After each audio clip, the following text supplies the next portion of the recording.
ಲೈಂಗಿಕ ದೌರ್ಜನ್ಯದ ಕೇಸ್ನಲ್ಲಿ ಮುರುಘಾಸ್ವಾಮಿ ನಿರಪರಾಧಿ. ಪೋಕ್ಸೋ ಕೇಸ್ನಲ್ಲಿ ಮುರುಘಾಸ್ವಾಮಿ ನಿರ್ದೋಷಿ ಅಂತ ನ್ಯಾಯಾಲಯ ತೀರ್ಪಿಟ್ಟಿದೆ. ಚಿತ್ರದುರ್ಗದ 2ನೇ ಹೆಚ್ಚುವರಿ ಕೋರ್ಟ್ನಿಂದ ಮಹತ್ವದ ಆದೇಶ.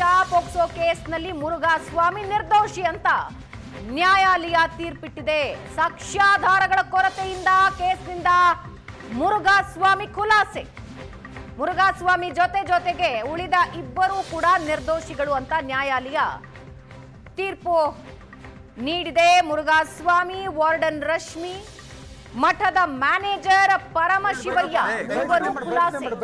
ತೀರ್ಪು ಹೊರಬೀಳ್ತಾ ಇದ್ದಾರೆ. ಖುಷಿಯಾಗಿ ಮುರುಘಾಸ್ವಾಮಿ ಹೊರಗೆ ಬಂದ ವಿಜುವಲ್ ನೀವು ನೋಡ್ತಾ ಇದ್ದೀರಾ. ಕೋರ್ಟ್ನಿಂದ ದಾವಣಗೆರೆಯ ಶಾಖಾ ಮಠಕ್ಕೆ ಮುರುಘಾಸ್ವಾಮಿ ಹೊರಟಿದ್ದಾರೆ.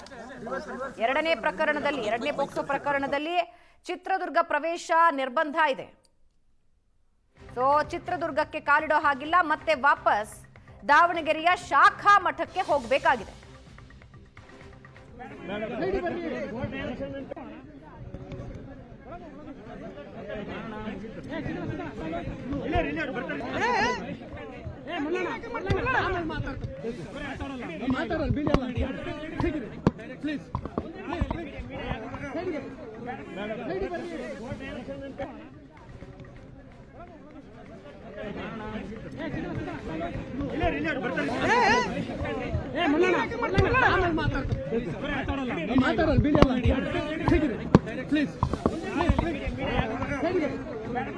ಎಲ್ಲರಿಗೂ ಸಂವಿಧಾನದ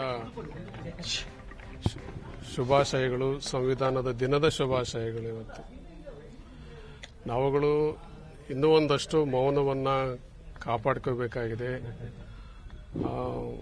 ಮಾತನಾಡುವಂತ ಒಂದು ಇನ್ನು ಸಂದರ್ಭ ಕಡಿಮೆ ಇದೆ. ನಿಮ್ಮೆಲ್ಲರಿಗೆ ಅಧಿಕೃತವಾಗಿ ಕರೆದು ಬಿಟ್ಟು ಪತ್ರಿಕಾಗೋಷ್ಠಿಯನ್ನ, ಮಾಧ್ಯಮಗೋಷ್ಠಿಯನ್ನ ಕರೆದು ವಿಚಾರಗಳನ್ನ ನಿಮ್ಮ ಜೊತೆಯಲ್ಲಿ ಹಂಚ್ಕೋಬೇಕು ಅಂತ ಮಾಡಿದ್ವಿ. ಹಾಗಾಗಿ ನಿಮ್ಮನ್ನೆಲ್ಲ ನಾವು ಇಲ್ಲಿಗೆ ಬರಮಾಡ್ಕೊಂತೀವಿ.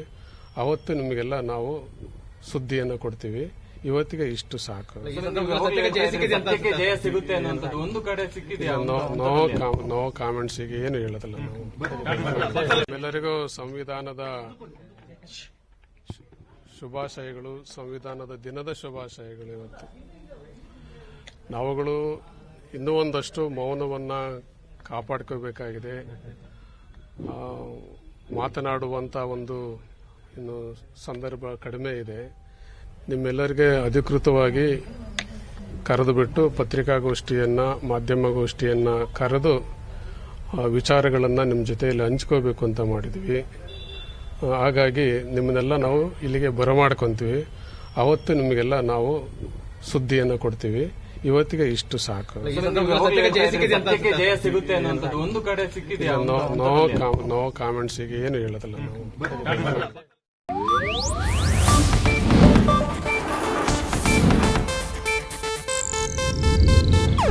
ಇದು ಏಷ್ಯಾನೆಟ್ ನ್ಯೂಸ್ ನೆಟ್ವರ್ಕ್ ಪ್ರಸ್ತುತಿ.